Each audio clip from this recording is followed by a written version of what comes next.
trois fois saint, Seigneur. Nous voulons dire que tu es saint, Seigneur. Nous voulons dire que tu es saint. Laisse que ton esprit descende dans cet endroit, Seigneur. Oh, Rabakashenelebosa, Karebosa. Non pas les émotions, mais ton esprit, Seigneur.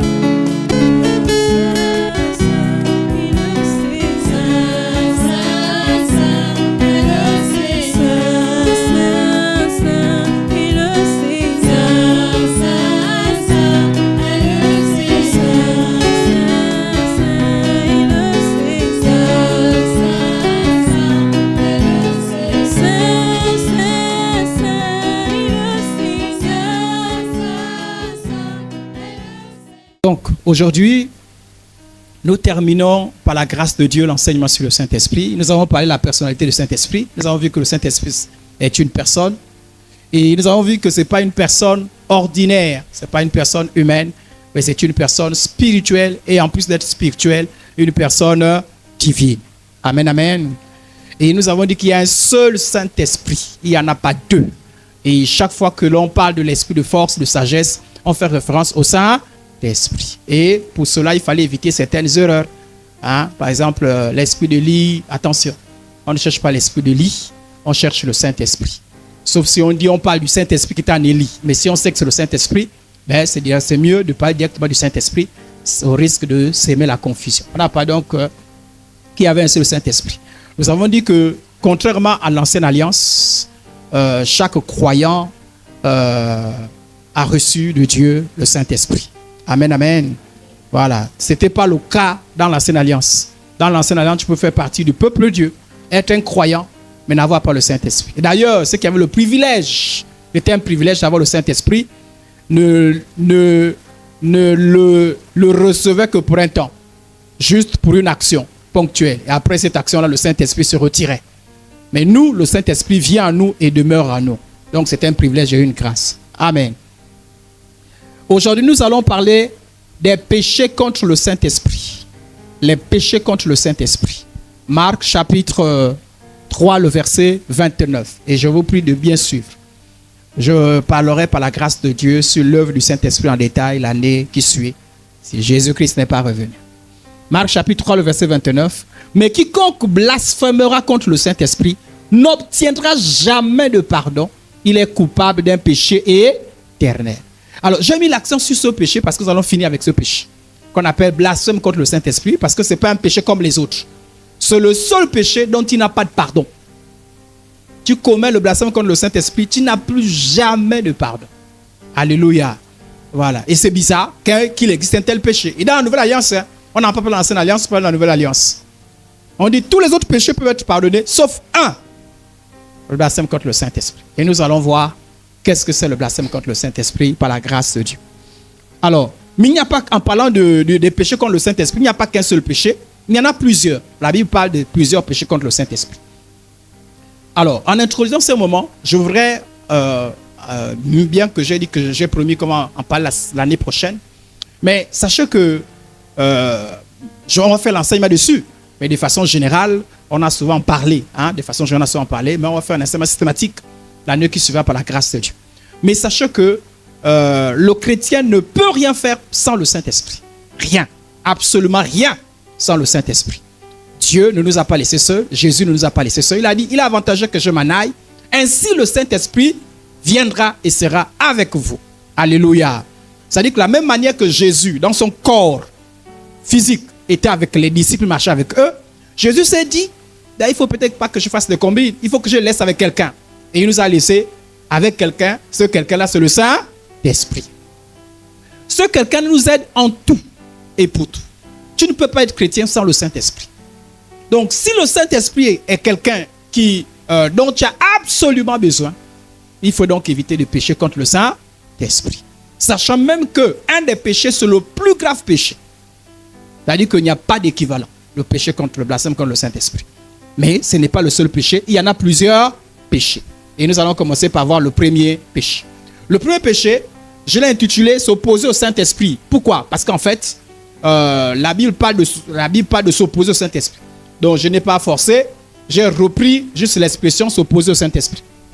Nous allons voir en quoi il consiste. Donc, à titre de rappel, j'ai voulu rappeler toutefois que les païens n'ont pas le Saint-Esprit. C'est-à-dire, en parlant de ce péché, j'ai voulu rappeler que les païens n'ont pas le Saint-Esprit. J'espère que tout le monde le sait, non? Les païens n'ont pas le Saint-Esprit, y compris les religieux. Je crois qu'ici, nous connaissons déjà qui est religieux. Tous ceux qui viennent de l'église, qui font tout ce qu'on demande de faire aux chrétiens, mais qui ne sont pas sincères, qui ne sont pas passés par la nouvelle naissance. Donc, et qui sont caractérisés par la désobéissance, le péché, la rébellion. C'est cela qu'on appelle les religieux. Et les religieux n'ont pas le Saint-Esprit. Amen, amen. Puisqu'ils ne sont jamais passés par la nouvelle naissance, ils n'ont jamais eu le Saint-Esprit. Quiconque n'est passé par la nouvelle naissance n'a pas le Saint-Esprit. Donc, c'est important de savoir que les religieux n'ont pas le Saint-Esprit, les païens n'ont pas le Saint-Esprit. Genèse chapitre 6, verset 3. Alors l'Éternel dit, mon esprit ne restera pas toujours dans l'homme, car l'homme n'est que chair, et ses jours sont de 120 ans. Jude chapitre 1, 19. Jude n'a qu'un seul chapitre. Ce sont ceux qui provoquent des divisions, hommes sensuels n'ayant pas l'esprit. Ce sont ceux qui provoquent des divisions, des hommes sensuels, des hommes livrés à la chair, n'ayant pas l'esprit. Ils n'ont pas l'esprit de Dieu. Normalement, je vais mettre avec un grand E, n'ayant pas l'esprit, pour vous indiquer qu'il s'agit du Saint-Esprit. Ils n'ont pas le Saint-Esprit. Alors, qu'est-ce que c'est s'opposer au Saint-Esprit? On va lire le texte qui en parle. Acte chapitre 7, le verset 51. Homme au cou raide, incirconcis de cœur et d'oreille, vous vous opposez toujours au Saint-Esprit, c'est que vos pères ont été, vous l'êtes aussi. On parle de s'opposer au Saint-Esprit. Lorsqu'on parle d'opposition, c'est qu'on fait obstacle à une action. On fait obstacle à une action. Et quand on parle de s'opposer au Saint-Esprit, c'est qu'on fait obstacle à une action du Saint-Esprit. Lorsque j'ai lu ce texte, il m'a paru qu'il s'agit ici d'un croyant qui résiste à l'appel du Saint-Esprit à se convertir. Sachez-le, que personne ne se convertit de son propre gré. C'est parfois l'impression que nous avons, mais on ne se convertit pas. Ce n'est pas que quelqu'un se décide un bon matin, je me convertis. Ça n'existe pas. On ne peut pas se convertir de son propre gré. Jean chapitre 6, verset 44, il est écrit, nul ne peut venir à moi si le Père qui m'a envoyé ne l'attire. Amen, amen. Jésus dit aux gens que nul, est-ce qu'on a dit quelques-uns? Est-ce qu'on a parlé de quelques-uns? On a dit, nul ne peut venir à moi si le Père ne l'attire. S'il n'y a pas une action du Père, personne ne peut venir à Jésus. Autrement dit, tu es venu à Jésus parce que le Père a entrepris une action. Et le Père entreprend cette action par qui? Par le Saint-Esprit. Alléluia. Mais parfois nous pensons que c'est nous-mêmes. Voilà pourquoi en fait on ne se glorifie pas. C'est une grâce. La conversion c'est une grâce. Même si tu dis oui, un jour je passais et puis j'étais là, j'ai pleuré et puis je passais, quelque chose m'a touché. C'est le Saint-Esprit qui l'a voulu. Tu ne peux pas te convertir de toi-même. Voilà pourquoi c'est le Saint-Esprit te tourne le dos. Tu ne te convertiras jamais. Amen, amen. Voilà pourquoi il faut toujours avertir à ceux qui disent je me convertirai quand je serai vieux. Comme si la conversion dépend d'eux-mêmes. Non. Si tu entends la voix du Saint-Esprit, n'endurcis pas ton cœur. Parce que qu'est-ce qui te dit que le Saint-Esprit va patienter jusqu'à ce que tu sois vieux? Si jamais tu vis jusqu'à la vieillesse, qu'est-ce qui te dit que le Saint-Esprit sera toujours là pour t'interpeller? Donc la conversion vient du Saint-Esprit. D'ailleurs, Jean chapitre 16, verset 8 le dit. Et quand il sera venu, il convaincra le monde en ce qui concerne le péché, la justice et le jugement. Nous avons souvent vu ce texte lorsqu'on on parle d'évangélisation. On dit souvent quand on parle d'évangélisation, lorsque nous allons évangéliser, c'est le Saint-Esprit qui agit. Quand bien même l'homme doit se décider, mais il faut l'action du Saint-Esprit. Sans l'action du Saint-Esprit, il est impossible de prendre conscience de son péché parce que c'est la prise de conscience qu'on est pécheur qui nous conduit au salut. Amen, amen. Donc s'opposer au Saint-Esprit, mais c'est faire obstacle. C'est-à-dire le Saint-Esprit te parle, le Saint-Esprit te convainc, mais tu fais obstacle. Donc ici il s'agit des incroyants à qui le Saint-Esprit parle, mais qui malgré tout s'obstinent de ne pas répondre à l'appel du Saint-Esprit. Ça c'est un péché, donc s'opposer au Saint-Esprit. Amen, amen. On a compris ce premier péché, donc s'opposer au Saint-Esprit. Donc ainsi on peut avertir quelqu'un pour dire, ah mon frère, ma soeur, si tu entends la voix du Saint-Esprit, ne t'oppose pas au Saint-Esprit. Parce que le Saint-Esprit tourne le dos. Moi j'ai été étonné, et une fois ma femme et moi on en parlait, des gens à qui tu dis, même au bord de la mort, accepte Jésus. Il te dit non. Tu dis comment? Tu sais que tu vas mourir. Tout dit que tu vas mourir. On te dit accepte Jésus. Même les hypocrites font même semblant. Mais tu as la force de dire non, pas besoin de Jésus. Ça on dit accepter Jésus c'est la grâce. Hein? C'est Dieu qui ouvre vraiment l'intelligence. Hein? Mais il y a des gens qui s'opposent à l'action du Saint-Esprit. Voilà pourquoi quand le Saint-Esprit parle, il ne faut pas s'opposer. Amen. Si tu entends la voix du Saint-Esprit, n'endurcis pas ton cœur, dit la Bible. Donc s'opposer, s'endurcir. Parce qu'en fait, quand le Saint-Esprit vient toucher, il ne te force pas à accepter Jésus. C'est comme quelqu'un qui te dit qu'accepter. Ah pardon, s'il te plaît, mais on ne te force pas. Parce qu'il faut ta volonté. Amen. Donc, premier péché, s'opposer au Saint-Esprit. Ça, c'est généralement les païens qui commettent ce péché. Et les religieux, parce que le religieux n'est pas converti. Hein?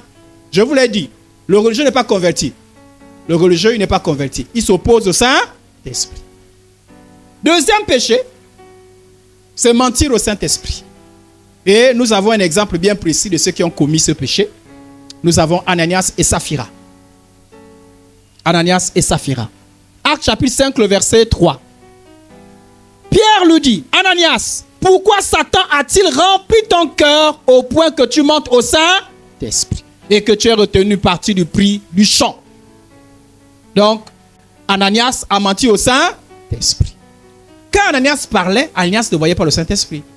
Ananias parlait à qui? À Pierre. On est ensemble? Ananias parle à Pierre. Ananias ment à Pierre. C'est Pierre qui donne comme une révélation à Ananias et lui dit, Ananias, en me mentant, tu as menti au Saint-Esprit. Voilà pourquoi. Mentir au Saint-Esprit, c'est quand on ne discerne pas la présence de Dieu dans la vie de ses serviteurs. Et beaucoup de chrétiens commettent ce genre de péché. Beaucoup de chrétiens commettent ce genre de péché. Non pas que les chrétiens, mais même aussi les païens. C'est quand on ne discerne pas la présence de Dieu, la présence du Saint-Esprit dans la vie de ses serviteurs. Ananias pensait mentir seulement à Pierre. Ananias pensait que les enjeux seulement... C'est Pierre qui pose la question. Ananias et Saphira. Est-ce que c'est tout ce que vous avez eu en vendant votre terrain? Oui, c'est tout ce qu'on a eu. Et Pierre lui dit, mais Ananias, ce n'est pas à moi que tu mens au Saint-Esprit. Et il y a beaucoup de gens qui ne discernent pas toujours Dieu derrière ses serviteurs. Qui regardent seulement, mais qui me parle là? Ah, mais c'est le pasteur Gesner. Mais qui me parle? C'est le pasteur Idriss. Et qui se permettent de faire certaines choses, ne craignant pas Dieu. Quand on ne craint pas Dieu et qu'on se permet de dire certaines choses pas conformes à la vérité, ben on tombe dans le mensonge. Dans le mensonge contre le Saint-Esprit. Regardez. Luc 10, 16. Celui qui vous écoute et celui qui vous rejette, celui qui vous écoute m'écoute. C'est Jésus qui parle. Celui qui vous rejette me rejette. Et celui qui me rejette, rejette celui qui m'a envoyé. Amen, amen. Jésus dit, en parlant à ses disciples, que si quelqu'un vous écoute, il m'écoute moi, Jésus. Si quelqu'un vous rejette, il vous rejette. Amen, amen. Ok. Ce texte nous fait comprendre qu'attention, lorsque vous avez un serviteur de Dieu, apprenez à discerner Dieu derrière son serviteur. Apprenez à discerner le Saint-Esprit derrière les ouvriers de Dieu. Ça amène à l'humilité. Ça conduit à une saine crainte. 1 Thessaloniciens chapitre 4, le verset 8. Celui donc qui rejette ses préceptes ne rejette pas un homme, mais Dieu qui vous a aussi donné son esprit. Faites attention. Lorsque tu viens à l'église et que tu vois quelqu'un en train de parler, ne dis pas, ce n'est que le pasteur qui parle. Ce n'est que l'apôtre qui parle. Non. Derrière l'apôtre, il y a le Saint-Esprit. Dis-toi que Dieu est en train de me parler. Lorsque tu t'assois pour parler avec un serviteur de Dieu au cours d'un entretien, fais attention. Fais attention. Ne sois pas faux. En étant faux, tu n'es pas faux devant le serviteur de Dieu. Tu es faux devant Dieu. Beaucoup de gens cherchent Dieu, mais ne reconnaissent pas Dieu dans la vie de ses serviteurs. Souvent, c'est dû au mépris. Beaucoup d'ailleurs, des contemporains de Jésus ont méprisé Jésus. Pourquoi? Parce qu'ils disaient, mais c'est le fils de Joseph. c'est le fils du charpentier. On l'a vu grandir. Qu'est-ce qu'il peut nous dire? Voilà pourquoi la Bible dit, le prophète n'est pas bien reçu chez soi. Le prophète est méprisé dans sa patrie. Pourquoi méprisé dans sa patrie? Mais parce qu'on le connaît, on connaît son histoire. On mange avec lui. Frères et sœurs en Christ, attention à la familiarité. La familiarité, c'est quoi? C'est que je connais celui qui parle. Je connais le pasteur. Et puis quand on a trop familier, on ne respecte plus. Il n'y a plus de considération. Et facilement on peut mépriser. Facilement on répond avec arrogance. Facilement on dit, bon, ce qui appelle, c'est le pasteur. Ah non, je ne réponds pas. Je ne réponds pas, il m'embête. Mais comment le pasteur t'appelle? Réponds. Comme on dit chez nous, la sagesse. Quand on répond, on ne refuse pas l'appel. On refuse ce qui est dit. Tu es quand même libre. Mais réponds quand même. Oh, il y a des gens qui savent que c'est le pasteur. Pasteur dit, moi je veux te voir. Tu sais que tu ne seras pas là.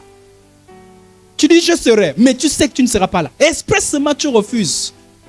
Alléluia. Il y a beaucoup de gens, même quand le pasteur a dit, bon, peut-être pas vous, mais je parle de façon générale. Quand le pasteur a dit, comme ceci, il y a des gens qui aisément disent, je ne le ferai pas. Parce qu'ils pensent qu'ils ont affaire au pasteur. Non. Mais il ne s'agit pas seulement que des pasteurs. Tout serviteur de Dieu. Tout ouvrier de Dieu. Alléluia. Toute personne que Dieu met comme notre autorité spirituelle, on doit respecter, considérer que derrière cette personne, il y a Dieu. Amen, amen. Et Ananias et Saphira ont menti parce qu'ils ont manqué de considération. L'autre point, c'est attrister le Saint-Esprit, l'autre péché. C'est quoi attrister le Saint-Esprit? Déjà, en préambule, disons, quiconque est né de Dieu ne pratique pas le péché. Parce que la sémence de Dieu demeure en lui et il ne peut pécher parce qu'il est né de Dieu. Ça, c'est la base.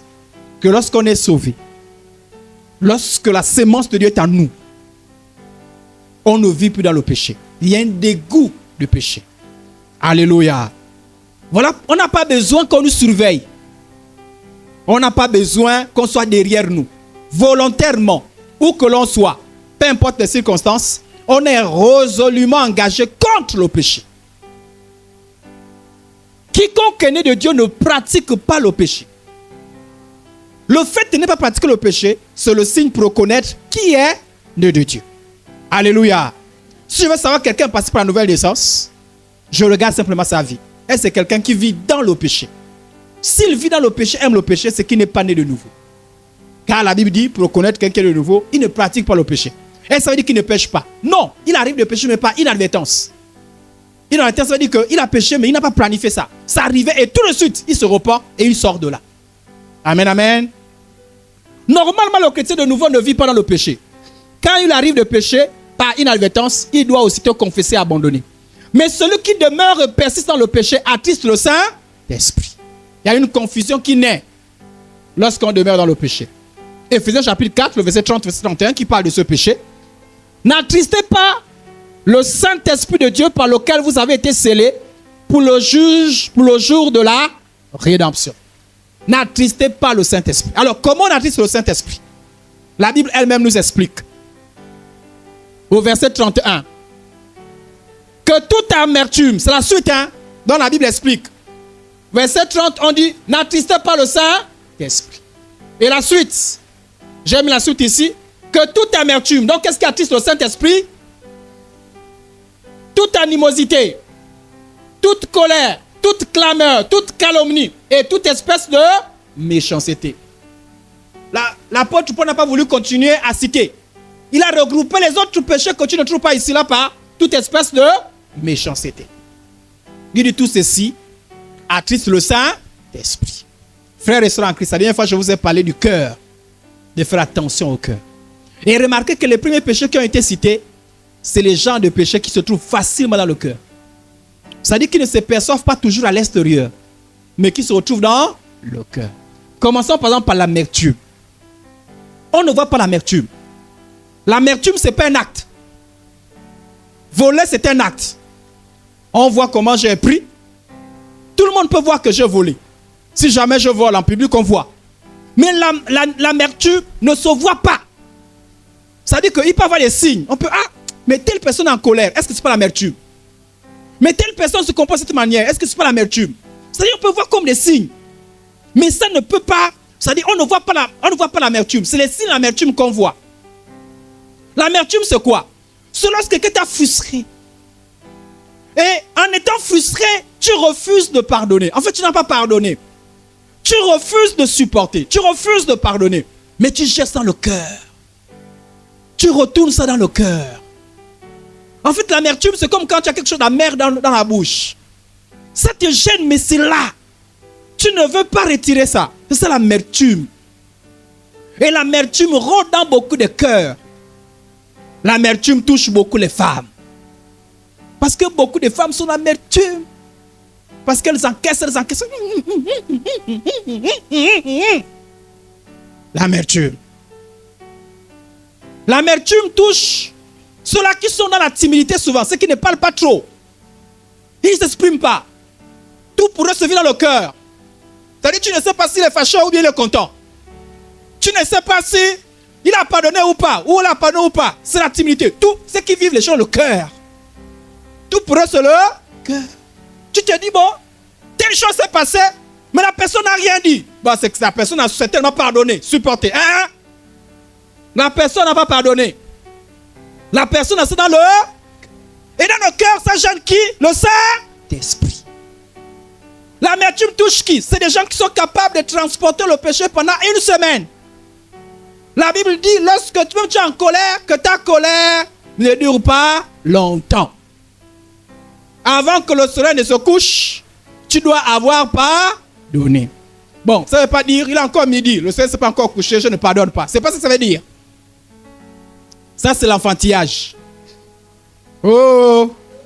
Maintenant, si tu as eu la colère à 4 h du matin, donc tu attends que le soleil se lève.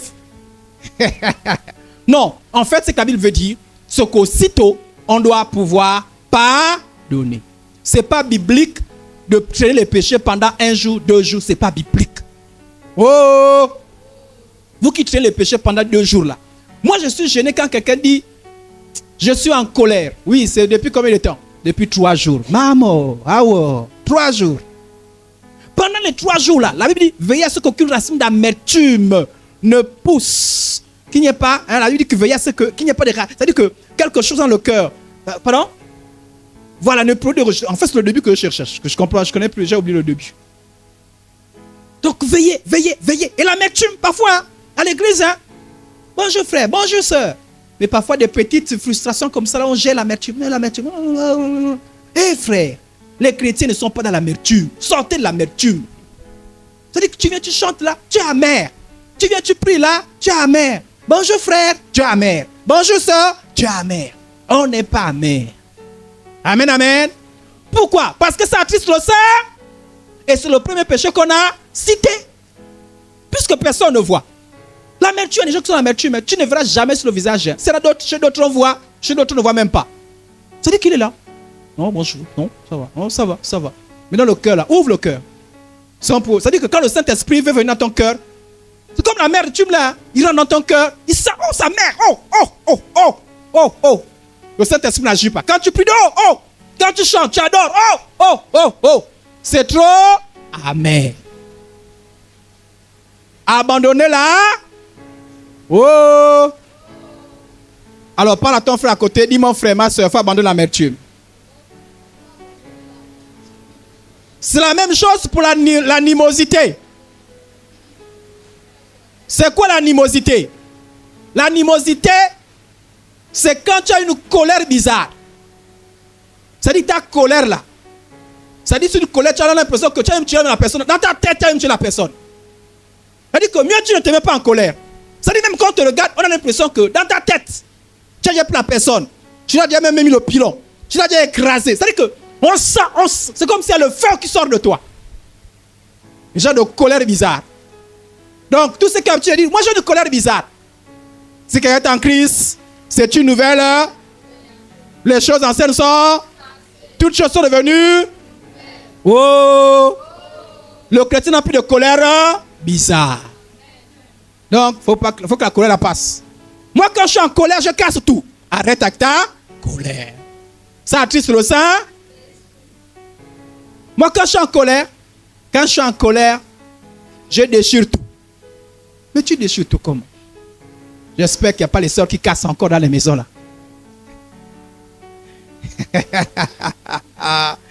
Oh! Faut pas qu'un frère dise, ah, on a pris la télévision, c'est comment? Ah, la sœur a cassé. Non, je n'ai pas pu prendre mon salaire. Pourquoi? J'ai pris la carte d'identité. Qu'est-ce qui s'est passé? La sœur a déchiré. Oh, je suis en colère, j'enlève la bague, je jette. Eh, oh, oh, oh! Ou bien tu vas t'attaquer à la fauteuil de mariage. Tu m'as embêté.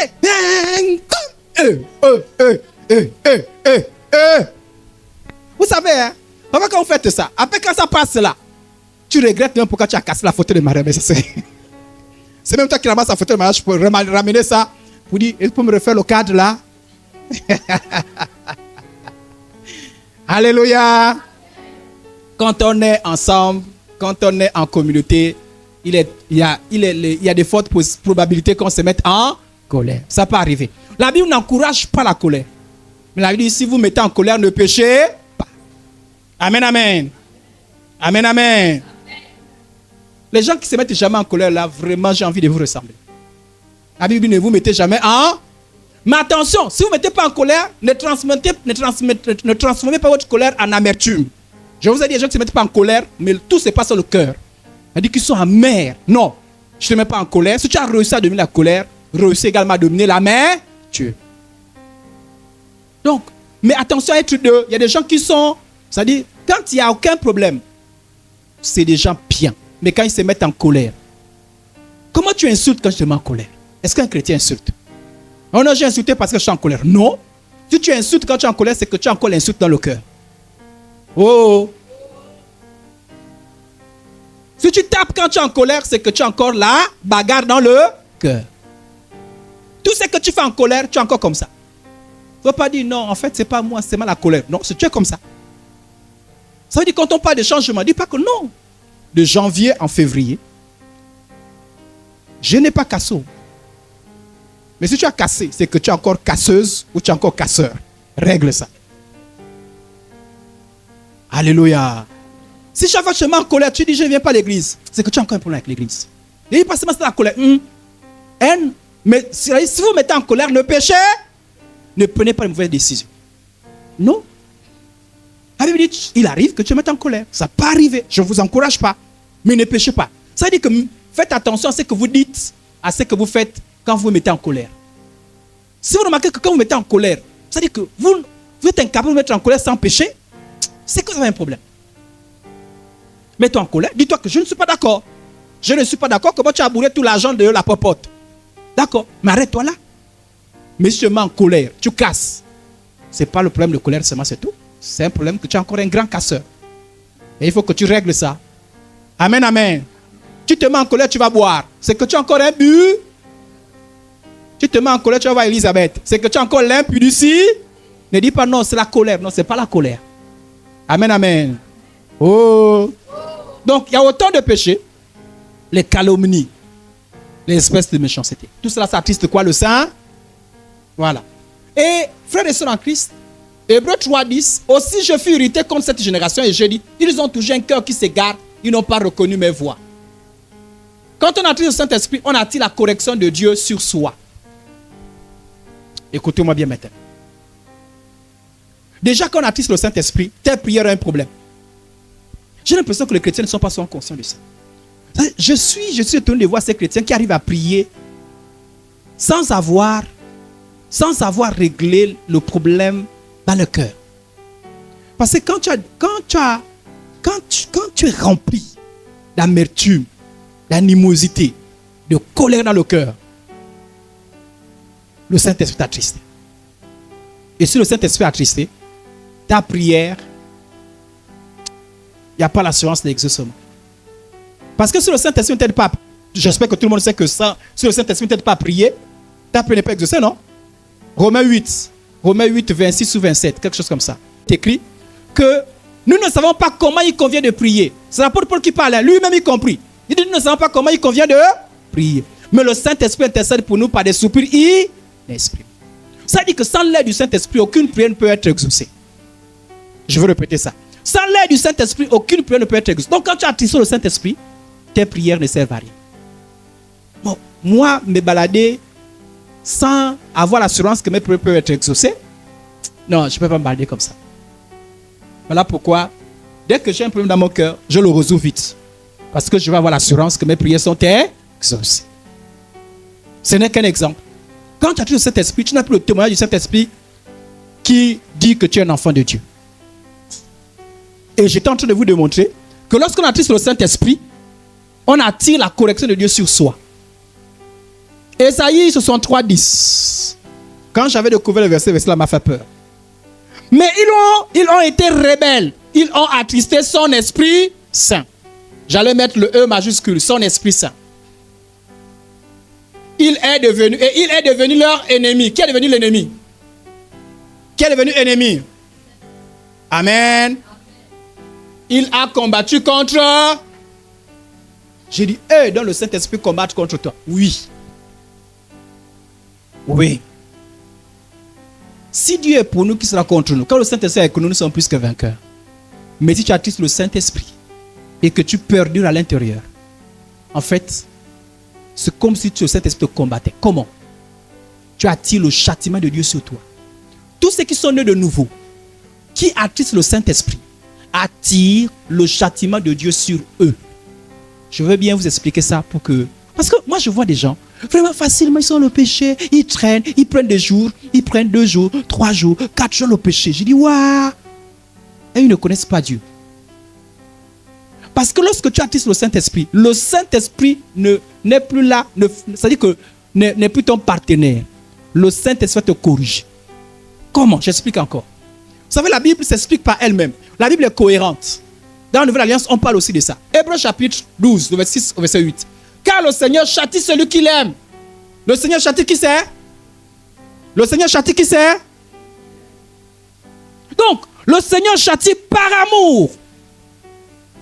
Quand le Saint-Esprit te combat, ce n'est pas pour te faire du mal. Mais ça ne te fera pas plaisir. C'est une correction. Aucune correction ne fait plaisir. Ceux qui ont les enfants, il y a des moments où vous corrigez. Parfois même, on vient vous séparer un peu. Parce qu'on dit que la correction est trop forte quand même. Mais c'est jamais par méchanceté. C'est toujours par amour. Lorsque tu es un enfant de Dieu, Dieu ne te jugera plus. Mais Dieu va te corriger. Et frères et sœurs, la correction de Dieu, il faut toujours éviter. Vous savez, quand le démon t'attaque, au nom de Jésus. Quand le Seigneur t'attaque, au nom de... Mais quand le Dieu lui-même te corrige, c'est compliqué, hein? Fais éviter la correction de Dieu. Mais elle intervient à quel moment? Quand on attriste le Saint, c'est écrit, non? Il y a des gens, parfois vous regardez, vous sentez que c'est le Saint-Esprit qui est en train de le corriger. Continuons. Et on a dit, car le Seigneur châtie celui qu'il aime. On n'a pas dit ses ennemis, hein? On a dit celui qu'il... Ne veut pas dire non, on parle de ça. Il dit celui qui l'aime. Dans la Nouvelle Alliance, c'est pas dans l'Ancien Testament, on a parlé de ça. Non, on dit le Seigneur. C'est pas le Seigneur lui-même. Châtie celui qui l'aime. Et il frappe de la verge tout ce qui reconnaît pour ses... Est-ce qu'on a dit pour ses ennemis? Tout ce qui reconnaît pour ses... On dit qui c'est que tu es de nouveau? On ne parle pas des religieux. On ne parle même pas des religieux. Dieu ne châtie même pas les religieux. Les religieux sont livrés à eux-mêmes là-bas. C'est la jungle là-bas, les jungles avec les démons, les quoi. Dieu ne s'occupe pas. Comme nous, qu'on a nos propres enfants, comme les enfants des autres se font n'importe quoi, se salir, on dit, pardon, je ne cherche pas les problèmes. C'est nos propres enfants. Et pourtant, c'est 2 enfants qui sont salis. Hein. L'enfant du voisin est ton enfant. Tu laisses, le voisin, pardon, pas de problème. C'est ton enfant que tu châties. Parfois, ton enfant dit, toi, tu es méchant. Comment là-bas, on n'a pas tapé? Tu dis, là-bas, c'est là-bas, moi, c'est toi. Amen, amen. Donc, quand Dieu ne... Moi, je ne parle pas des religieux. Je ne parle même pas des païens. Quand tu es né de nouveau et que tu demeures dans le péché, personne n'est au courant. Il n'y a que Dieu seul qui connaît. Il n'y a que toi. Tu demeures à l'intérieur. Le Saint-Esprit est attristé. Le Saint-Esprit amène des alertes. Il dit attention, attention, attention, attention. Le Saint-Esprit va te corriger. Et Dieu, le Saint-Esprit ne corrige pas comme les hommes. Nous, les hommes, il y a des moments où parfois, quand il y a 2 parents, il y a un parent qui dit à l'autre, mais tu es faible. Hein? Pourquoi? Parce que dès qu'il commence à punir l'enfant fait et puis il laisse. Puis la maman dit, mais toi tu es faible aussi. Tu vois pas qu'elle t'a eu là? Bien, il t'a eu là. C'était juste quelque chose, c'était juste un simulacre de quelque chose pour que tu ne punisses pas. Alléluia. Mais le Saint-Esprit, ça ne lui fait pas. Ce n'est pas qui fait ça. Le Saint-Esprit, quand il veut te corriger, il te corrige. Ah oui, hein? Dieu est amoureux, oh, Dieu m'aime, oh, alléluia. L'amour de Dieu est si merveilleux. Oui, Dieu est amour. Et Dieu te bénit bien. Mais Dieu n'aime pas quand tu as le péché. De la même manière que les parents n'aiment pas quand les enfants se salissent, Dieu n'aime pas quand on est dans le péché. Alors, la Bible dit qu'il châtie ce qu'il reconnaît pour fils. Amen, amen. Et on dit ce qui suit. On dit, supporter le châtiment, c'est comme des fils que Dieu vous traite. Car quel fils qu'un père ne châtie pas. Mais si vous êtes exempt du châtiment, auquel tous sont pas, vous êtes donc les enfants illégitimes et non des fils. Ça veut dire quoi? Que si vous voyez quelqu'un qui dit que c'est un enfant de Dieu, qui demande au péché, il n'y a pas un châtiment de Dieu dans sa vie, c'est qu'il n'est pas enfant de Dieu. Alléluia. Alléluia. J'espère que vous comprenez ce que je suis en train de dire. Si vous voyez quelqu'un qui dit qu'il est un enfant de Dieu, il pêche, il est épargné dans le péché. C'est-à-dire que quand le péché, vraiment tout va bien dans sa vie. La personne le péché, tout va bien dans sa vie. Il n'y a aucun problème. C'est le signe que la personne n'est pas un enfant de Dieu. Je vous dis. Amen, amen. Imaginez un enfant qui se salit dans la boue. Broum, broum, broum. On dit que et puis il y a des adultes devant. On dit que c'est pas leur enfant. Hein. N'est-ce pas? On dit que c'est pas leur enfant. Comment il se salit? Il marche dans la poubelle. Il a même des choses dangereuses dans les machettes avec lui. Il peut même se blesser comme ça. On dirait que c'est pas son enfant. Quand quelqu'un se dit enfant de Dieu, il n'y a pas de châtiment dans sa vie. C'est le signe que c'est pas un vrai enfant de Dieu. Car les vrais enfants de Dieu essayent d'ailleurs de demander ceux-là qui sont vraiment attachés à Dieu. C'est-à-dire qu'ils ont l'impression que Dieu est contre eux. Les autres mentent même pendant plusieurs jours, ça va. Mais lui, dès qu'il essaye, il a l'impression que Dieu le punit. Je ne sais pas si vous avez remarqué.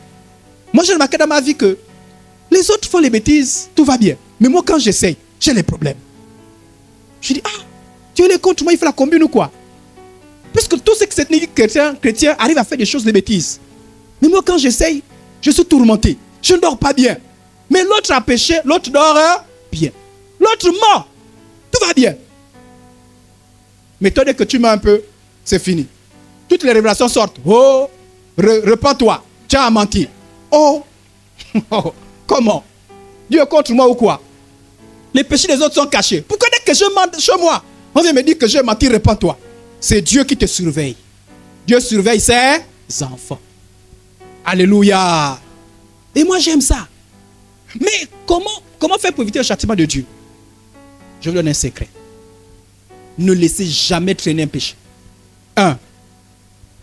Si dès que vous avez péché, vous repentez vite. Vous êtes sincère. Il ne faut pas me dire, donc je vais beaucoup pécher, mais je me repens vite. On dit le chrétien pêche par inadvertance. Mais s'il arrive à pécher, ne laisse pas traîner le péché. Alléluia. Dès que tu es conscient que tu as péché, repens-toi. Dès que tu te repens, Dieu ne châtie pas. Première chose. Deuxième chose, lorsque tu as péché, peut-être que tu as oublié, lorsque tu as l'impression que le Saint-Esprit t'interpelle, soit par un songe, soit par une révélation, soit par une prophétie, soit par une exhortation, mon frère, n'abuse pas le cœur. Si tu es vraiment de nouveau et que tu résistes, le Saint-Esprit prend le relais.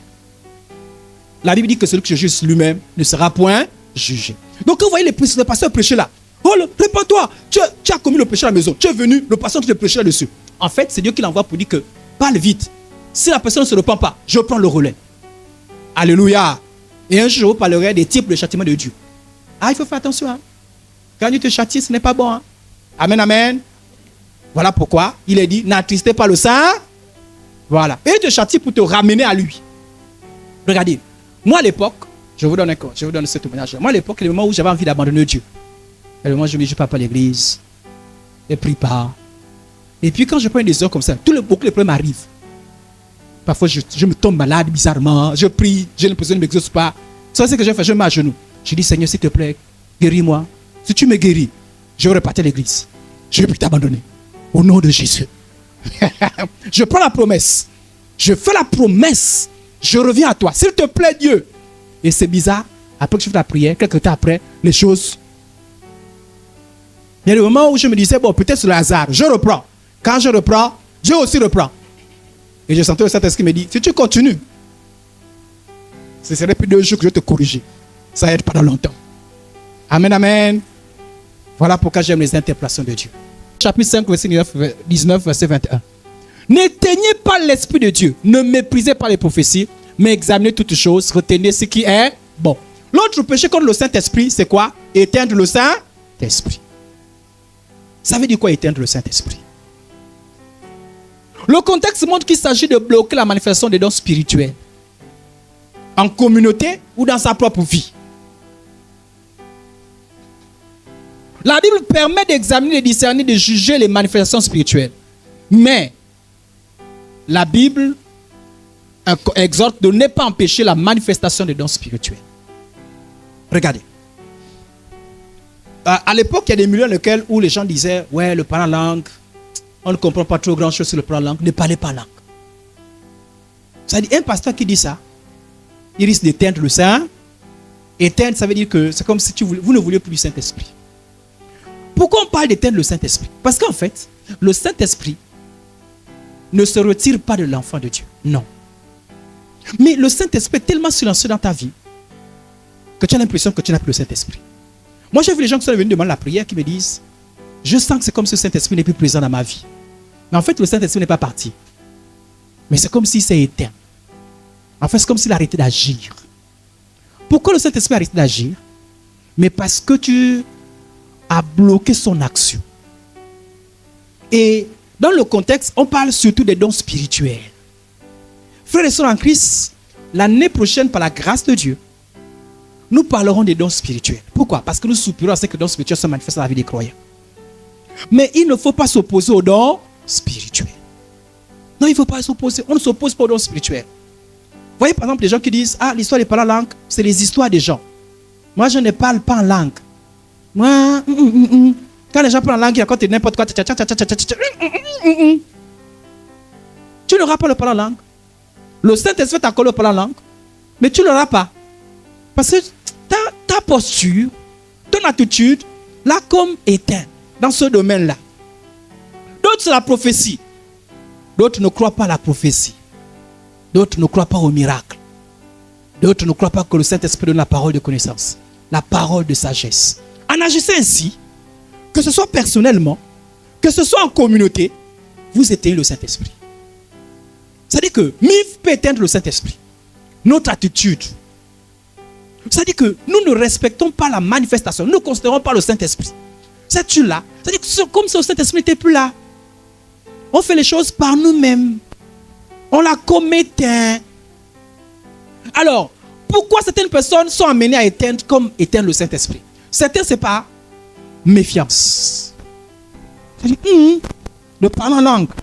Pardon, je ne suis pas dans ces choses-là. Les guérisons, les miracles. Pardon, moi je ne veux pas la magie. Amen, amen. Amen, amen. C'est-à-dire que, non, la magie, je ne veux pas la magie. C'est chaud de magie. Les prophéties. On dit que ça c'est la divination. Attention. La Bible n'enseigne pas la méfiance vis-à-vis des manifestations spirituelles. Non. La Bible enseigne l'examen. L'examen, ce n'est pas la méfiance. Oh. Je répète. On m'écoute là. Surtout les responsables. Hein? L'examen, ce n'est pas la méfiance. La Bible ne dit pas, soyez méfiants. La Bible dit, si le pasteur Idriss est venu et pendant qu'il priait, il a imposé la main et quelqu'un a marché. La Bible dit, c'est pas que ne soyez pas méfiants, mais vérifiez si ça vient de Dieu. Et il y a des outils pour vérifier si ça vient de Dieu. On a souvent parlé, et peut-être quand on parlera des dons, on parlera de discerner les dons spirituels. Le don de discernement et comment examiner les dons spirituels. Mais la Bible ne dit pas méfiant. Regardez, on parle par exemple ici de quoi? On dit, ne méprisez pas les prophéties. Quelqu'un dit, j'ai reçu une prophétie. Ne disons pas à cette personne-là, répare avec tes prophéties. On ne fait pas ça. On ne dit pas répare avec tes prophéties. Non.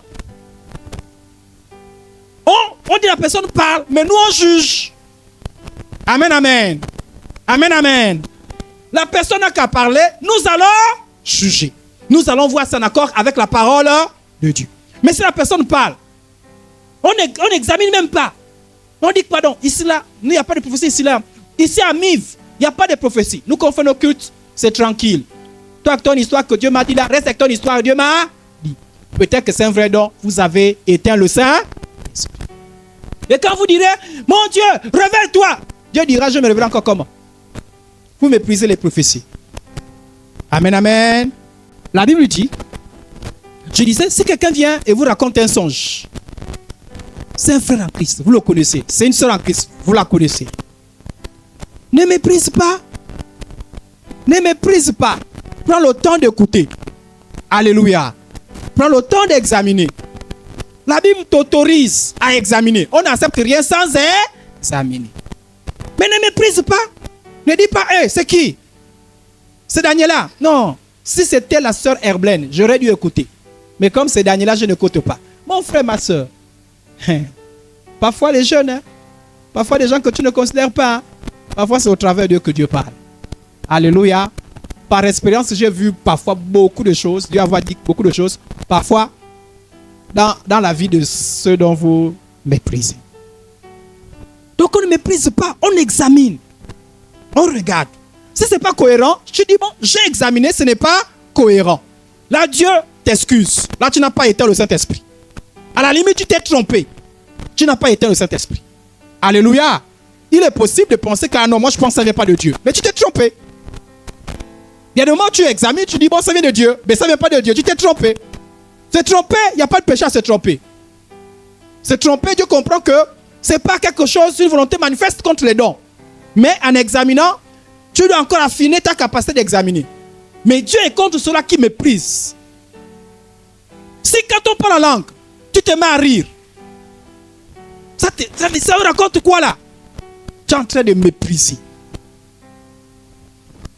Et en méprisant les dons spirituels, vous risquez d'éteindre le Saint-Esprit.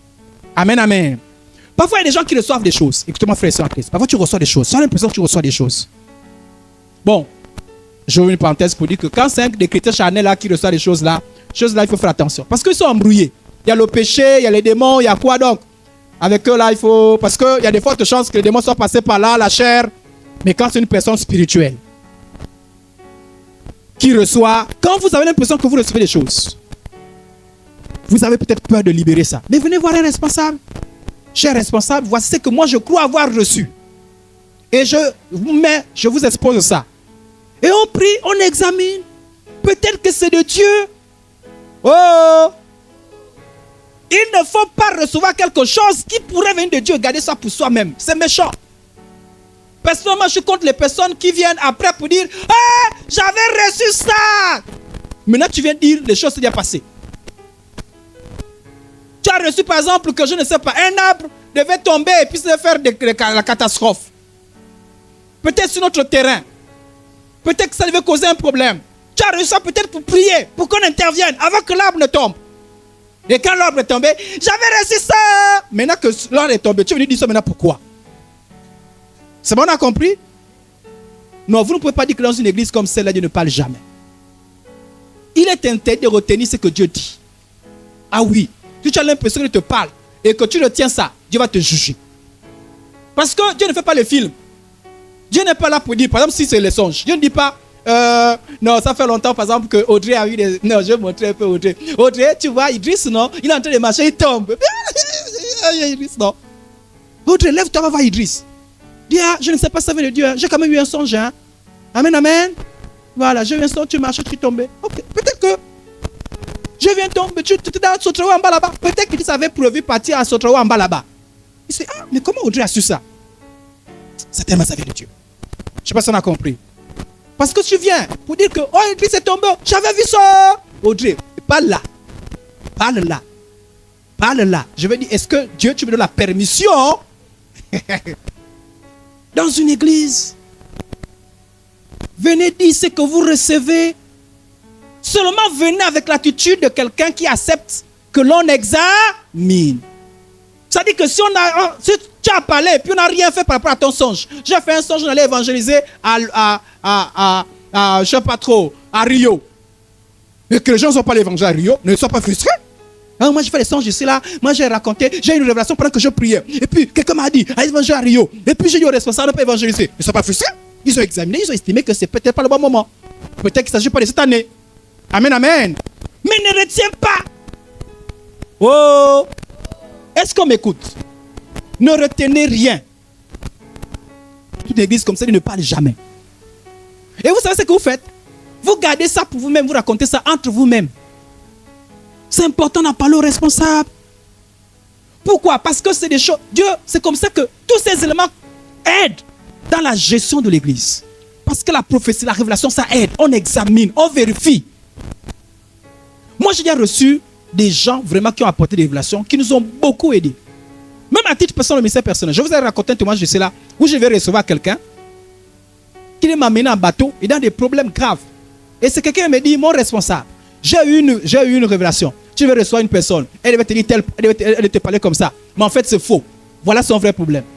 Et quelques minutes après, c'était une jeune sœur, hein? Quelques minutes après, quelqu'un me dit, ah, je vais te voir. Je me suis assis, la personne a commencé à parler, puis ça m'a dit, c'est de telle personne qu'il s'agit. Et qu'est-ce que j'ai fait? J'ai appelé la jeune fille qui m'avait raconté ça. J'ai dit, viens, assieds-toi. Et j'ai dit à la personne aisément que ce que tu viens de me dire n'est pas vrai. Voilà ton vrai problème. Elle me regardait, non, ce n'était pas moi. C'était quelqu'un qui m'avait averti. Ah oui, peut-être que la personne venait avec peut-être que des intentions mauvaises. Mais j'ai été averti en tant que premier responsable. Donc il y a des avertissements comme ça. Mais nous on examine. Je ne dis pas que tout ce qu'on reçoit est forcément vrai. Parfois c'est la chair. Parfois c'est le diable. Mais il y a des choses vraies. Je ne veux pas dire que tout ce qu'on reçoit c'est le faux. Toutes les révélations, toutes les visions, tous les songes sont faux. Pourquoi? Parce que lorsqu'on agit comme ça, on éteint le Saint-Esprit. C'est-à-dire qu'à titre personnel, il y a certaines personnes, parfois le Saint-Esprit a commencé à parler. Mais tu ne comprends pas qu'est-ce qu'il faut faire quand le Saint-Esprit parle. D'abord, tu retiens ça pour toi. Quand tu ne comprends pas, va raconter, on peut t'aider. Et puis après, le Saint-Esprit ne parle plus. Tu dis, ah, le Saint-Esprit ne parle plus. Oui, mais il va te parler pourquoi? Toi, tu penses qu'il te parle pour faire des jeux. Ce n'est pas pour faire des jeux. Alléluia. Alléluia. On prend le soin d'examiner. Mais on n'éteint pas. Amen, amen. Ne méprise pas le parlant langue. Dis Seigneur, je ne veux pas seulement le mauvais parlant langue. Tu n'as pas encore reçu. Je ne veux pas le mauvais. Quand ce sera moi, donne-moi le bon. Mais dis pas, moi ces histoires-là, c'est dans la Bible. Dans la Bible. Sinon tu n'auras rien. Amen, amen. On va prier pour les dons spirituels, là, l'année qui arrive. Les dons. Les dons de puissance existent. Les miracles existent. Les guérisons existent. Ce qu'on ne veut pas, c'est les faux. Maintenant, il faut que quelqu'un prier. Ah non, moi j'ai l'impression que le pasteur commence à faire la magie. Parce que je vois déjà des choses qui se passent là, eux. Qu'est-ce que ça veut dire qu'il fait la magie? Non, parce qu'il commence à prier. Beaucoup de malades commencent à guérir. On dit qu'il fait la magie. On t'a dit quand beaucoup de malades guérissent, c'est la magie. Ou là que tu te réjouisses. Non, la soeur m'inquiète un peu. Hein. Ça fait déjà 3 fois qu'elle prie pour quelqu'un qui a des problèmes de yeux, qui guérit. Ça m'inquiète un peu. La fille n'a pas touché à quelque chose. Oh. Pourquoi tu as l'esprit tordu comme ça là? Pourquoi toi tu vois des choses? Amen, amen. Alors je termine avec le blasphème contre le Saint-Esprit. Et là, j'aimerais que vous me suivez. Parce que le péché là fait peur. Qui a déjà eu l'impression d'avoir blasphémé contre le Saint-Esprit? Si l'ancien a levé la main. Donc, si toi tu as eu l'impression, je vais voir quand même. Qui a déjà eu l'impression d'avoir blasphémé contre le Saint-Esprit? Ah, toi aussi c'est en Christ. Ah, vraiment, le couple là. Ah, ok. Moi aussi à l'époque, j'avais peur d'avoir blasphémé contre le Saint-Esprit. Parce que quand j'ai entendu le péché là, en fait, on me l'avait mal expliqué. On me l'avait mal expliqué. Le problème avec le blasphème contre le Saint-Esprit, c'est quoi? C'est que c'est un péché. C'est-à-dire que le blasphème, d'abord, blasphème signifie quoi? Blasphème signifie parler mal, injurier, insulter, diffamer Dieu. C'est insulter Dieu. Parler mal contre Dieu. Donc quand tu parles mal contre Dieu, en fait tu blasphèmes. Il y a plusieurs types de blasphème. Et il y a le blasphème contre le Saint-Esprit. Le blasphème c'est quoi? C'est parler mal contre Dieu. C'est parler avec beaucoup de légèreté. C'est comme si tu parlais, quand tu parles de choses de Dieu, c'est comme si tu parlais d'un petit enfant. Il n'y a pas de respect dans ça. Il y a beaucoup de mépris quand tu parles de Dieu. Ça, c'est le blasphème. C'est une attaque verbale ou non du nom de Dieu, du caractère de Dieu, de l'œuvre de Dieu. des attributs de Dieu. C'est comme je disais, Dieu n'est pas bon. Dieu n'est pas juste. C'est comme un blasphème. Blasphémer, c'est porter atteinte à l'honneur, à la réputation de Dieu. Et Jésus disait, et même l'apôtre Paul disait, il dit à cause de vous, l'honneur de Dieu est blasphémé. Il dit, votre attitude fait en sorte que les gens parlent mal de Dieu. Alléluia. Donc le blasphème, c'est parler mal contre Dieu. Et nous avons vu que Dieu, c'est le Père, le Fils et le Saint-Esprit. Mais Jésus dit, attention, parler mal contre le Fils, il n'y a pas de problème. Mais contre le Saint-Esprit, il n'y a pas de pardon. Voyons. Je vous le dis en vérité, tous les péchés seront pardonnés au Fils des hommes. Et les blasphèmes. C'est bon? On dit tous les péchés seront pardonnés, y compris les blasphèmes, qu'ils auront proférés. Mais quiconque blasphémera contre le Saint-Esprit n'obtiendra jamais de pardon. Donc, il existe, quand tu dis tous les péchés, Dieu pardonne tous les péchés. Il y a un péché que Dieu ne pardonne pas, c'est le blasphème contre le Saint. Donc il est important de connaître ce péché pour ne jamais le commettre. Donc si on te définit mal le blasphème contre le Saint-Esprit, si on te dit blasphème contre le Saint-Esprit, s'assoit sur une chaise. Si tu as mal compris le blasphème contre le Saint-Esprit, tu t'es assis, tu te dis, j'ai blasphémé. En temps, tu n'as pas blasphémé. J'espère que quelqu'un t'a dit, pasteur, c'est vrai, c'est vrai. C'est un exemple. Donc si tu comprends mal le péché, ben, tu peux te trouver en train de tourmenter en pensant que tu as blasphémé contre le Saint-Esprit. Et tu ne peux pas aussi aider quelqu'un qui va te dire, j'ai blasphémé contre le Saint-Esprit. Parce que tu ne connais pas la définition du blasphème contre le Saint-Esprit. Tu sais c'est quoi? Si tu penses que s'asseoir sur une chaise et tu diras, bon, tu es assis sur une chaise une fois, oui, mais tu as blasphémé contre le Saint-Esprit. Alors c'est quoi le blasphème contre le Saint-Esprit?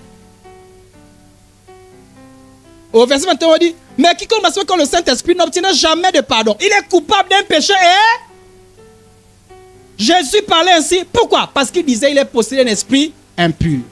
Matthieu 12 aussi reprend les propos de Marc. Nous allons lire Matthieu 12 pour mieux comprendre un peu c'est quoi le blasphème contre le Saint-Esprit.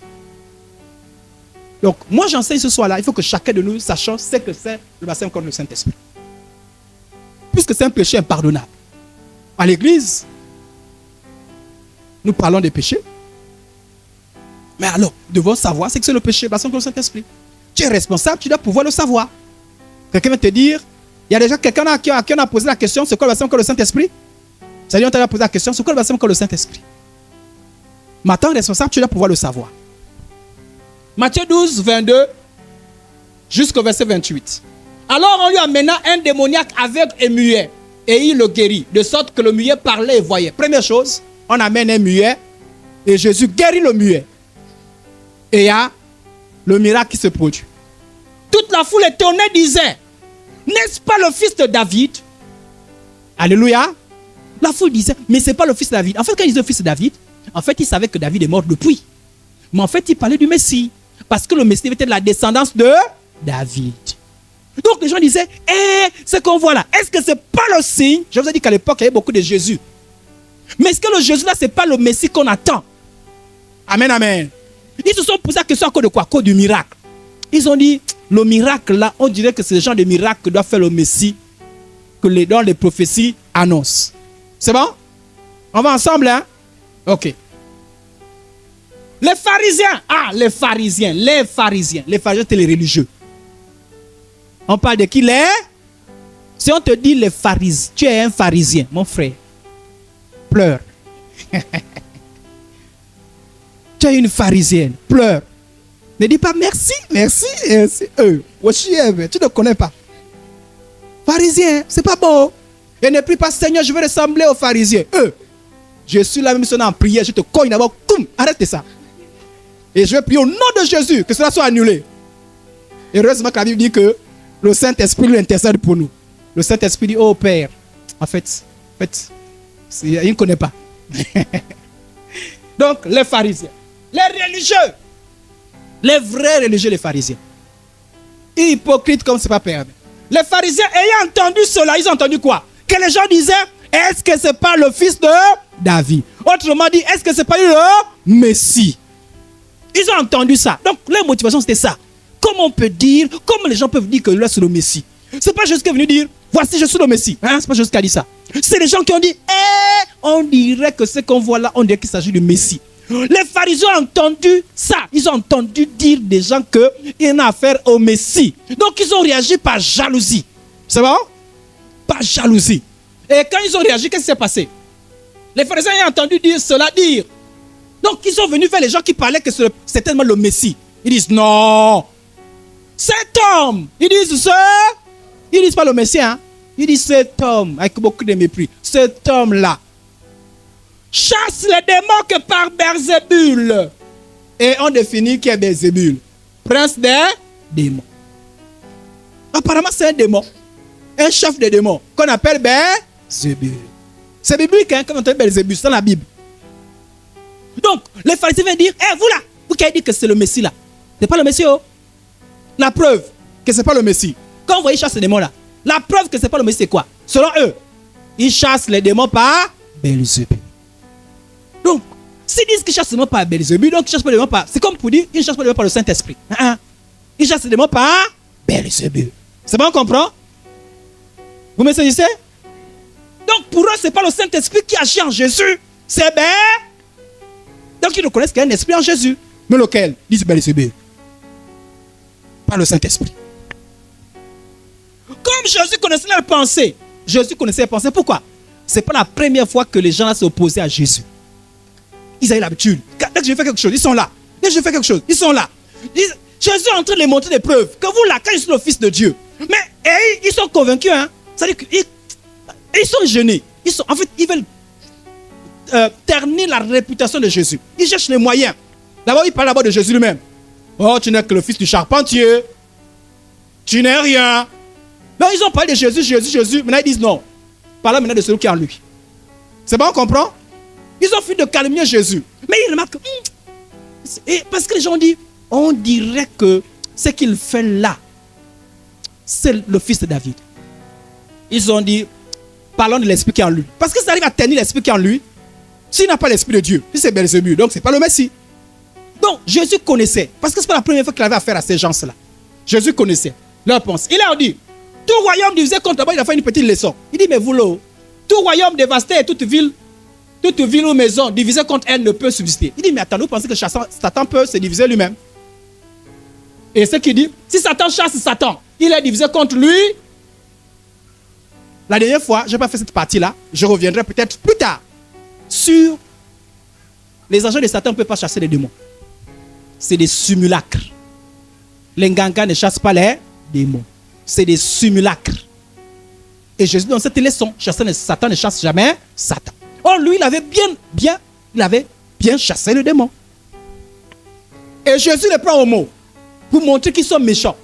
Ce n'est pas qu'ils ne connaissaient pas. Ce n'est pas qu'ils ignoraient. Ils avaient déjà les preuves. Jésus estime qu'ils avaient suffisamment eu de preuves pour comprendre que lui, c'était le Messie. Amen. Ils avaient les prophéties. La loi parlait de Jésus. Ésaïe parlait de Jésus. Les psaumes parlaient de Jésus. Donc ils avaient les textes religieux pour savoir qu'il s'agissait bien de Jésus. Que les gens qui ne connaissaient pas parlent, mais pas eux les pharisiens. Parce que les pharisiens connaissaient les textes. Mais sauf que ils tordaient le sens des textes. Donc, Jésus fait un petit cours. Et si moi je chasse les démons par Belzébul, voilà, il pose une question. Il dit, pour montrer combien de fois ils sont méchants. Il dit, si moi je chasse les démons par Belzébul, vos fils, par qui les chassent-ils? Les apôtres qui sont avec moi, ils chassent les démons par qui?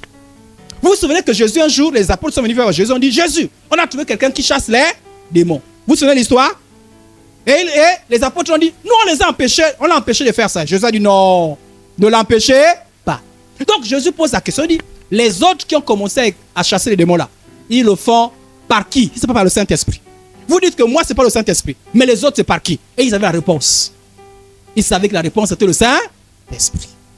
Mais ils n'ont pas parlé parce qu'ils ignoraient que le Saint-Esprit agissait. Ils ont parlé par mépris, par refus, obstiné de reconnaître que Jésus est le Messie. Au lieu de s'arrêter seulement là, ils s'attaquent maintenant au Saint-Esprit. Et Jésus leur parle durement. Et Jésus dit, c'est pourquoi ils seront eux-mêmes vos juges. Il dit, vous avez vu, non? Il dit, vos fils là, sont vos juges. C'est-à-dire quand c'est eux, vous dites que c'est le Saint-Esprit. Et quand c'est moi, vous lui dites que ce n'est pas le Saint-Esprit. Et vous attribuez l'Esprit de Dieu qui agit en moi, vous pensez que c'est Belzébul. Et là, il conclut. Et il dit, mais c'est par l'Esprit de Dieu que je chasse les démons, le royaume de Dieu est donc venu vers vous. Il dit, en fait, votre problème c'est quoi? Vous savez que si vous reconnaissez que c'est l'Esprit de Dieu qui agit en moi, vous savez que c'est moi le Messie. Amen, amen.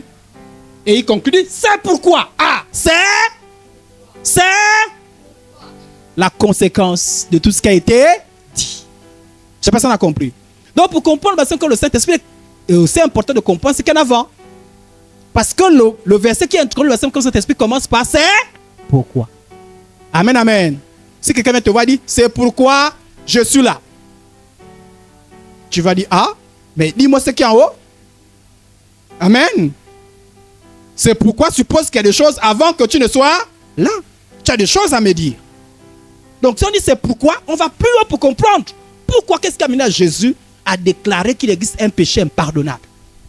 On se retrouve là. C'est pourquoi je vous dis, tout blasphème, tout péché, tout blasphème sera pardonné aux hommes. Mais le blasphème contre le Saint-Esprit ne sera point. Quiconque parlera contre le Fils, lui sera pardonné. Vous m'avez attaqué. Ça là, Dieu peut pardonner. En fait, vous avez remarqué, dans la Trinité, le Père défend le Fils défend le Père. Amen. Le Fils défend le Saint-Esprit. Le Saint-Esprit défend le Fils. En fait, ils se défendent les uns les autres. Ils ne sont pas jaloux. Amen, amen. Quand on a une équipe, on se défend. Jésus dit, vous pouvez encore parler contre moi, mais contre le Saint-Esprit. Je vous ai dit, le Saint-Esprit, ce n'est pas une puissance, hein? C'est une personne. Mais vous-même, comment contre une personne, on pardonne, et contre une puissance, on n'a pas pardonné? C'est pour montrer que le Saint-Esprit n'est pas une simple puissance, c'est une personne. Et pas n'importe quelle personne, une personne a dit, viens. Voilà pourquoi on dit même que si vous parlez contre le Fils, possible, mais contre le Saint-Esprit, jamais vous ne serez jamais pardonné. Alléluia. Ni dans ce siècle, ni dans le siècle à venir. Alors, quelqu'un qui a mal compris le texte peut dire, ah, donc chaque fois que j'ai mal parlé du Saint-Esprit, j'ai blasphémé. Tu n'as pas encore trop bien compris. Parce que parfois on parle par ignorance. Et souvenez-vous, quand on était encore païen, on racontait même des bêtises. Quelqu'un a raconté des bêtises quand il était païen? Amen. Il y a des gens qui ont dit des bêtises quand ils étaient païens sur Dieu. Vous en jouez un peu. Oh, bousculez les mains si vous l'avez fait, vous ne l'avez pas fait. Ah. Et puis il y a des gens qui disent, ah, mais dans mes bêtises là, peut-être quand j'ai parlé, j'ai blasphémé contre le Saint-Esprit. Et si j'ai blasphémé, mais peut-être que j'ai commis le péché contre le Saint-Esprit, je ne sais pas. Ah, mais si j'ai commis le péché contre le Saint-Esprit, ben ça veut dire que je ne serai jamais pardonné. Non. Non, tu n'as pas trop bien compris. Maintenant, je vais t'expliquer. C'est bon? Donnez-moi encore quelques minutes, hein, je vous explique. Ok. Les pharisiens. Oh, je vous ai décrit ce que c'est les pharisiens. Mais les pharisiens avaient tous les signes permettant de comprendre qu'ils avaient en face de le Messie. Et ces derniers agissaient par le Saint-Esprit. C'est conscient. Comment? Conscient de la vérité. Animés de mauvaise foi, dans une attitude de refus persistant de la vérité, qu'ils tiennent des propos injurieux contre le Saint-Esprit. C'est-à-dire, c'est consciemment. Ils savent. Et malgré leur connaissance, ils décident de dire des bêtises sur cet esprit. Jésus dit ça là, personne ne va pardonner. Mais la Bible s'explique encore par elle-même. On dit, ah, mais comment? Regardez. Je vous dis d'abord ce que la Sainte que cet esprit n'est pas. Parce que, vous voyez, souvent beaucoup de voyous, des faux ouvriers de Dieu, refusent que vous examinez ce qu'ils font sous prétexte de blasphémer contre le Saint-Esprit. C'est-à-dire qu'ils font des bêtises et ils vous disent, hé, ne parle pas. Si tu parles, tu es blasphémé contre le Saint-Esprit. Et tu es muet. D'ailleurs, beaucoup de gens sont conscients des églises, dans les sectes, à cause de cette histoire-là. Même si vous voyez ce que vous voyez, ne parlez pas. Sinon, vous allez blasphémer contre le Saint. Et tu es là, tu sais que ce qui s'est fait sur le banditisme, c'est la magie, c'est l'occultisme. Tu dis, ah, si je dis que ça là c'est plus correct, j'ai blasphémé. Non. Jésus a dit, examinez, ne vous fiez pas à tout esprit. Amen, amen. Ah oui, quand on a la peur du blasphème contre le Saint-Esprit, beaucoup de gens refusent même d'examiner, sous prétexte d'avoir peur de ce que le Saint-Esprit. Quelque chose se passe. On se pose la question, est-ce le Saint-Esprit? On se dit, pardon, moi je ne parle pas. Si je blasphème contre le Saint-Esprit. Mais non, tu as mal compris. Toi, tu penses que Dieu t'a fait un piège quand il a dit qu'il faut examiner. On est ensemble? On est ensemble? Les responsables, là, j'insiste beaucoup plus sur les responsables. Hein, parce que les responsables ont le devoir d'examiner. Si quelque chose se passe dans une église, les responsables n'examinent pas, ils pêchent contre Dieu. Parce que examiner, c'est une obligation d'abord des responsables. Après de chaque chrétien, surtout chacun a sa propre vie. Tu ne reçois rien sans examiner. Tu n'approuves rien sans examiner. Ça veut dire que le fait que j'ai examiné, que je me suis posé la question, quelque chose s'est passé.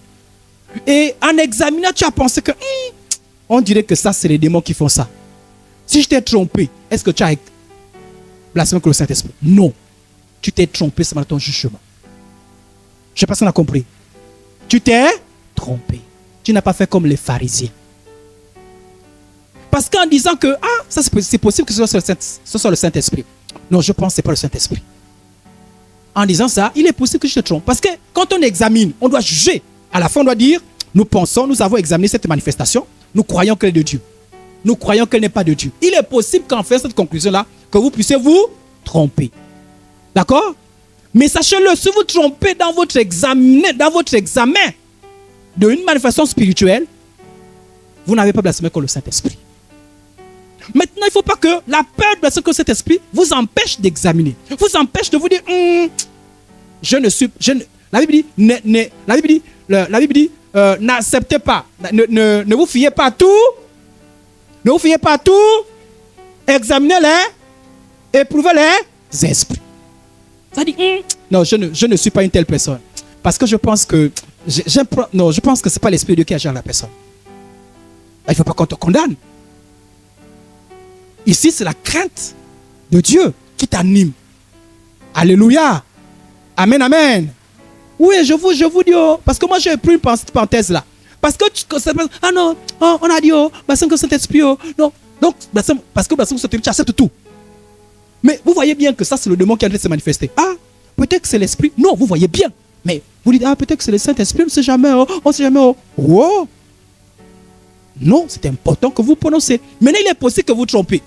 Il est possible que vous dites que c'est le Saint-Esprit. Or, ce n'est pas le Saint. Oui, il n'y a pas que. C'est le Saint-Esprit, vous dites que ce n'est pas le Saint-Esprit. Il y a aussi l'autre côté. Amen. C'est un démon et vous dites que c'est le Saint. Il y a aussi le fait que c'est le Saint-Esprit, vous dites que c'est un démon. Donc, il y a les deux côtés. Il est possible qu'on se trompe. Si je t'ai trompé, en voulant juger une manifestation, tu n'as pas blasphémé contre le Saint. Amen, amen. Ça dit, tu as regardé un prédicateur, tu as regardé quelqu'un, et tu as estimé que, je pense que c'est la magie. Tu n'as pas blasphémé de ton jugement. Maintenant, ce qu'il ne faut pas faire, c'est que si c'est à titre personnel, tu as des responsabilités, ben tu dis aux autres que, je suis votre responsable, j'ai examiné, je vous le conseille. Amen, amen. Maintenant, ce n'est pas une raison pour aller insulter la personne. D'accord? Une raison pour être mal poli. On a le droit d'examiner. Examiner n'expose pas au blasphème contre le Saint-Esprit. C'est bon, c'est compris? Amen, amen. On a le droit d'examiner, surtout à ce moment-là. Pourquoi je vous dis ça? Parce que les voyous ont compris la peur des chrétiens de blasphémer contre le Saint-Esprit et ils agissent là. Ils font des trucs bizarres. Et quand vous dites, le Saint-Esprit, hey, tu as parlé, tu as blasphémé contre le Saint-Esprit? Mais non. Mais non. Tu peux blasphémer contre le Saint-Esprit quand tu respectes. D'abord, c'est le Saint-Esprit qui a demandé qu'on examine. Amen, amen. Voilà, ce Saint-Esprit. Il n'y a pas de blasphème qu'on a dessus. Le blasphème contre le Saint-Esprit, ce n'est pas dit des bêtises sur les choses spirituelles ou sur Dieu par aveuglement. Beaucoup de païens ont fait ça. Parfois, ils blaguent même. Je veux dire, il y a des fois, les gens qui blaguent sur le Saint-Esprit. Ils ont même blagué. Ce n'était pas ignorance. Ce n'était pas comme les pharisiens. Les pharisiens, ils avaient toute la connaissance. Ils savaient. Voilà pourquoi Jésus les regarde, dit, vous là. Vous là. Ce n'est pas que vous ne connaissez pas. Regardez quelqu'un qui ne connaissait pas. Regardez. À qui Dieu a pardonné. L'apôtre Paul. L'apôtre Paul confesse avoir blasphémé, mais il dit qu'il a reçu la miséricorde concernant son blasphème. L'apôtre Paul n'a pas précisé que c'était blasphème contre le Saint-Esprit. Mais il dit qu'il a blasphémé. Et même l'apôtre Paul, j'ai lu un texte ce matin que je n'ai pas mis ici, où l'apôtre Paul non seulement blasphémait, mais quand il attrapait quelqu'un, il te dit blasphème. Je ne sais pas si vous comprenez. C'est-à-dire, il te demandait, un peu comme ceux qui attrapent les gens et dit renie ton Dieu. Lui, il te demandait de dire n'importe quoi sur l'évangile. Parce que lui, il avait un problème. Lui, il était un pharisien. Lui, il était pour la loi. Donc, il était contre Jésus et l'évangile de Jésus. Donc, quand il attrapait les gens de Jésus, il les poussait à dire des bêtises. Et lui-même, il a dit des bêtises. Et regardez ce qu'il dit. 1 Timothée 1,13. Moi qui étais auparavant On a compris? Moi qui étais auparavant un persécuteur, un homme violent. Mais j'ai obtenu parce que j'agissais pas dans l'incré. Si tu as vu le nom ignorance, non? Il a obtenu miséricorde. Alléluia. Dieu est un Dieu de miséricorde.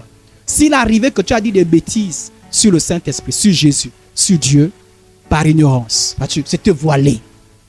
Sache que tu n'as pas blasphème. D'ailleurs, si je devais aller vite, quand tu es là et tu es là, tu dis, on dirait que tu as peur d'avoir blasphémé. C'est le signe que tu vas blasphémer. Parce que maintenant, je vais vous dire, c'est quoi le blasphème? Je vous ai dit, c'est que n'est pas le blasphème. Maintenant, je vais vous dire, c'est que c'est le blasphème.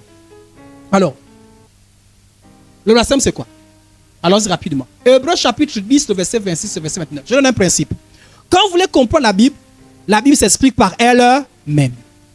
C'est-à-dire, je ne comprends pas un verset, je m'avais cherché un autre verset qui peut m'aider à comprendre le verset.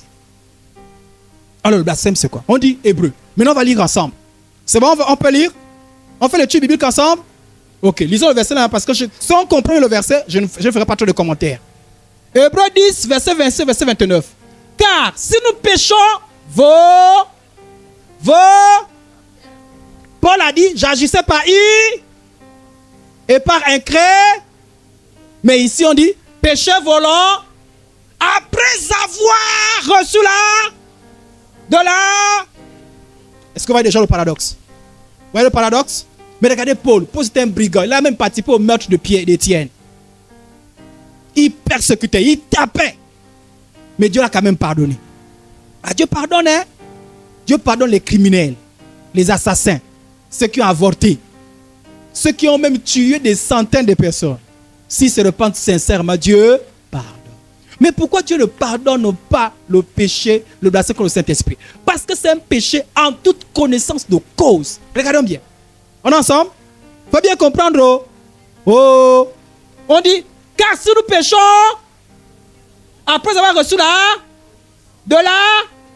il ne reste plus de sacrifice pour le péché. Pourquoi? On explique. Mais une attente terrible du jugement et de l'ardeur d'un feu qui dévorera les rebelles. Celui qui a violé la loi de Moïse meurt sans miséricorde sur la déposition de 2 ou 3 témoins. De quel pire châtiment pensez-vous que sera jugé digne celui qui aura foulé aux pieds le Fils de Dieu après avoir reçu la connaissance? Malgré la connaissance, il foule aux pieds le Fils de Dieu. Malgré la connaissance, il tient pour profane le sang de l'alliance par lequel il a été sanctifié. Malgré la connaissance de la vérité, il outrage l'esprit de la grâce. C'est les gens des personnes que vous voyez parfois, ils ont prêché. Attendez, je vais vous donner le texte. Attendez. Hébreux 6, à partir du verset 4. Quelqu'un, je vais une haute voix. Et vous écoutez. Le verset là, comme celui-là, définit ce que c'est le blasphème contre le Saint-Esprit. Allons-y. Oui, fort. Car il est un. Tout le monde dit impossible. Tout le monde dit impossible. Est-ce qu'on a dit c'est possible? Est-ce qu'on a dit c'est difficile? On a dit c'est un. Ok. Ah, on parle de certaines personnes, n'est-ce pas? On ne dit pas qu'est-ce qui est impossible. Moi, ça adresse, on donne déjà de qui il s'agit. Ce qu'on va dire, de qui il s'agit. On dit ceux. Maintenant, et ils sont pas de. En fait, quand on décrit les gens là, en fait, ils sont similaires. En fait, vous vous rendez compte que mon pas de blasphème contre le Saint-Esprit, il est impossible que ceux qui, écoutez bien, on a les critères de ceux.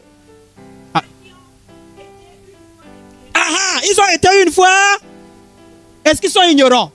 Ils sont éclairés, non? Ok. Ah, ils ont goûté le don. Ils disent qu'ils ont eu la vie éternelle. Ils disent que le Saint-Esprit est bon. Ils ont reçu le Saint-Esprit. Ils disent que vraiment, Jésus connaissent. Ils ont goûté le don céleste, les grâces de Dieu. Ils ont goûté ça. Allons-y. Qui ont eu part au sein? Parfois, ils ont manifesté le don spirit. Parfois, ils ont même parlé en langue. Parfois, ils ont prophétisé. Ils ont eu la parole de connaissance, la parole de sagesse. Allons-y.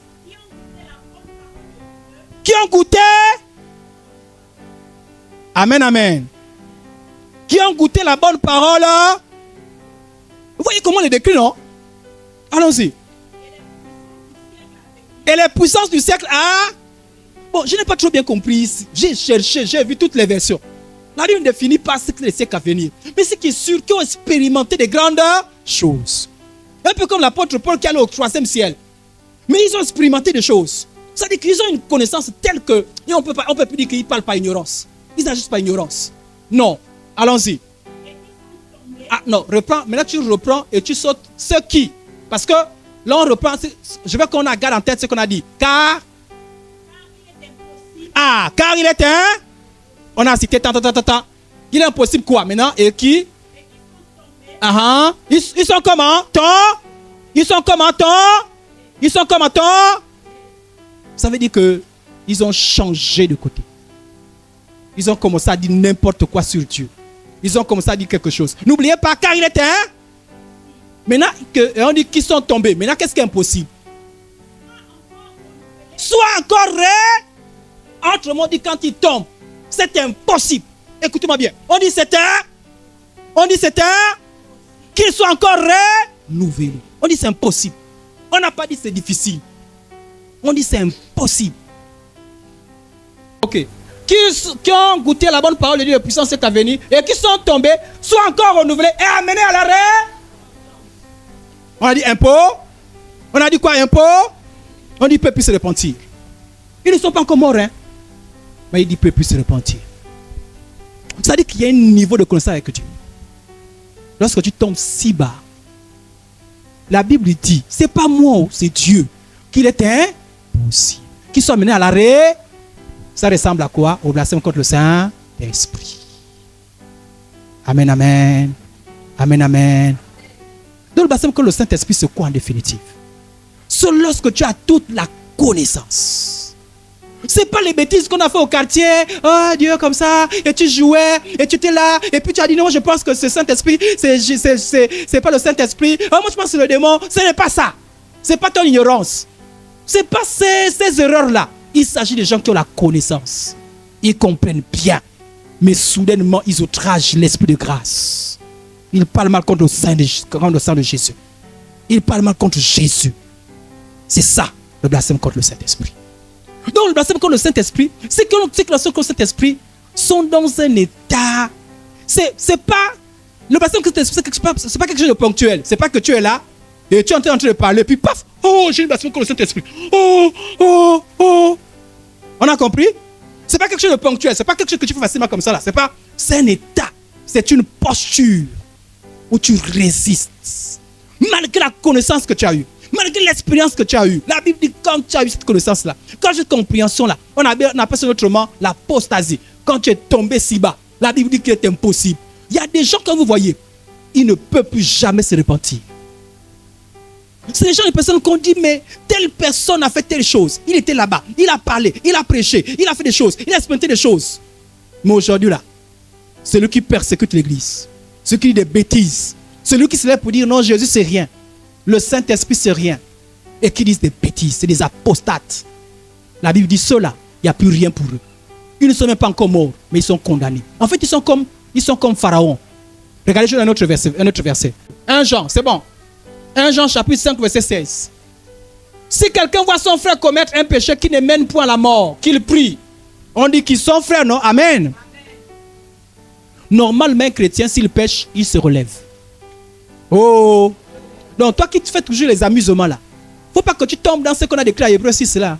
Parce que le chrétien, il pêche, il revient. Hein? Voilà. Mais toi qui es toujours fait qu'on te supplie trop, Faut pas que nous on te regarde, tu dis, ah, on est que tu es en train de manifester les signes de Hébreux 6 là. Mais fais attention avec ça. Amen, amen. Voilà. Parce que non, le chrétien, il tombe, et il se relève. Ah, pardon, merci beaucoup. On dit que si tu vois, si quelqu'un voit son frère commettre un péché qui ne mène pas à la mort, qu'il prie. Amen. Le salaire du péché, c'est là. Mais pourquoi il ne mène pas là? Il ne mène pas la mort. C'est un enfant de Dieu. Normalement, Dieu a tout fait pour le ramener. Prie pour qu'il se relève. Voilà pourquoi les vrais enfants de Dieu, quand tu as péché, frère, lève-toi, viens à l'église, c'est comment? Tu dis oui, je vais venir. Mais toi, le frère, quand on te dit relève-toi, on dit que c'est Hébreux 6 qui est en train de se manifester là, on dirait.